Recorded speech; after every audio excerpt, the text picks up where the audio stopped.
Hello everyone and welcome back to another video from Wake&Tech. In this video, I'm going to show you how to log into your employee account with Air Canada. So let's get started right away.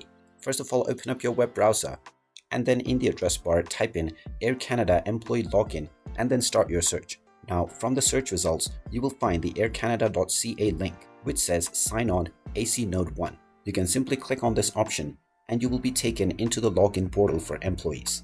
Now just type in your account credentials.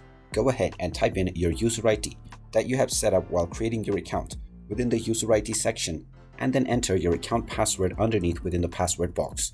You can then click on the login button and you will be logged into your Air Canada employee account right away. In case you have forgotten your password, click on the forgot or change password option and you will be allowed to reset your credentials.